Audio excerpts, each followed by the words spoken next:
यक्षिणी express.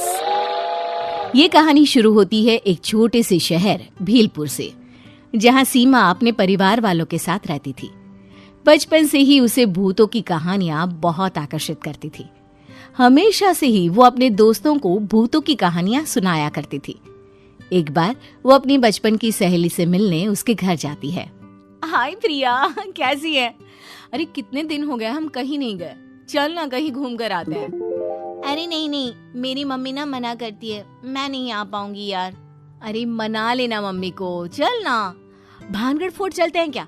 जानती है वो फोर्ट हॉन्टेड है, कितना मजा आएगा, चल ना यार।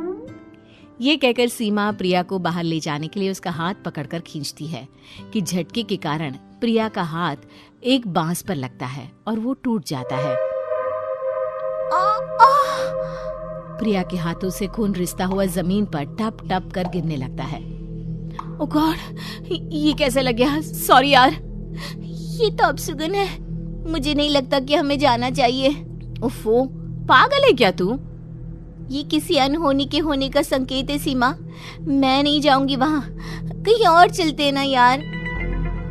प्रिया और सीमा 2 दिन के बाद की ही ट्रिप बनाते हैं और कुल्लू जाने के लिए निकल पड़ते हैं। पक्का आज तेरे कारण ट्रेन मिस हो जाएगी, कितने लेट हो गए हम।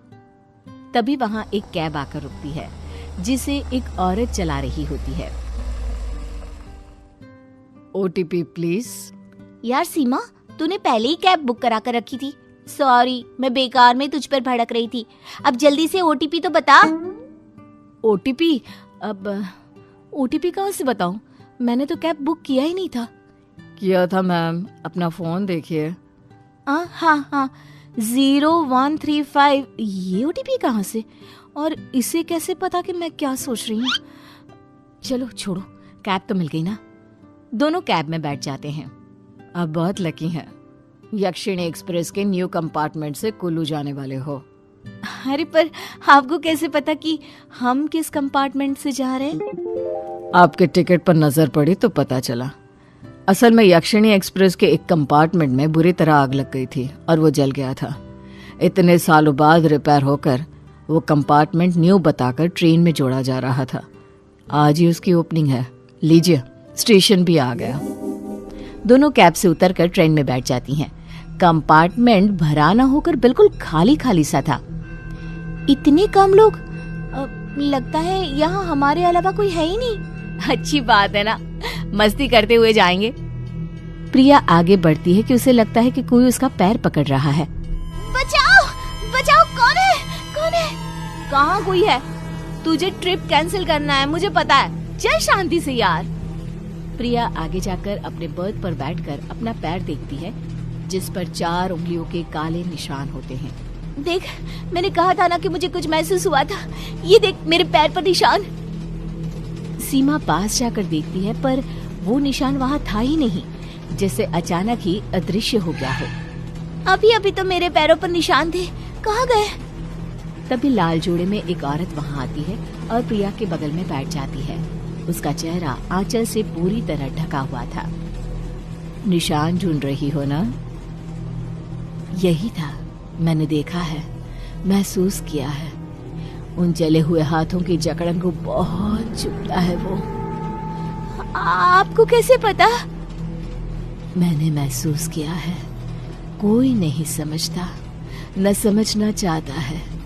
इस कंपार्टमेंट में मैंने अपना परिवार खोया था, अपना सब कुछ। तभी वहां सीमा आ जाती है।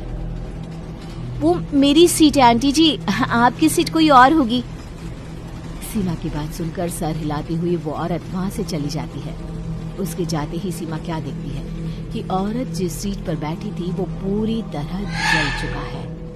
वो औरत कौन थी? ये कहकर सीमा उसके पीछे भागती है और वो देखती है कि ट्रेन के गेट तक पहुंचकर वो औरत अचानक गायब हो जाती है। कहाँ गई वो? अभी तो यही थी। सीमा वापस अपनी सीट पर आती है कि उसकी नजर खिड़की के बाहर पड़ती है, जहां से वो उसी औरत को चेहरा ढके हुए जाते देखती है। चलती हुई ट्रेन से ये नीचे कैसे उतरी? इन सब में रात हो जाती है और कंपार्टमेंट की लाइट्स ऑफ कर सब सोने लग जाते हैं। सीमा उस नजारे को आंखों में लिए सो जाती है। रात को 3 बजे भागा दौड़ी की आवाज सुनकर दोनों की आंखें खुल जाती है। इमरजेंसी विंडो से कुछ लोग अंदर आ रहे थे। काले कपड़ों में मानो डकैत से लग रहे थे। खुद को बचाओ, भागो यहाँ से। छोड़ दो, हमें छोड़ दो। दरवाजा बंद करो, कोई बाहर जा ना सके। बंद करो दरवाजा। ये सब क्या हो रहा है? तभी पेंट्री का सिलेंडर फटने के कारण ट्रेन में आग लग जाती है। सभी लोग जल जाते हैं और उस आग के बीच वो लाल साड़ी वाली औरत अपना घूंघट उठाती है। उसका चेहरा पूरी तरह जला हुआ था। पहचाना मुझे, मैं यक्षिणी, तुम्हारी कैब ड्राइवर। देख रही हो, इसी तरह हम सब जलकर खाक हो गए थे। और तभी ट्रेन रुकती है। दोनों फौरन ट्रेन से उतर जाती हैं। उनकी आंखों के सामने ही ट्रेन का कंपार्टमेंट गायब हो जाता है। दोनों एक टक ट्रेन को देख रही होती है कि एक आवाज दोनों का ध्यान खींचती है। Ma'am, OTP please. हाँ? ये हम वापस घर के पास कैसे आ गए? ओह गॉड, अब और ट्रिप नहीं, बिल्कुल नहीं।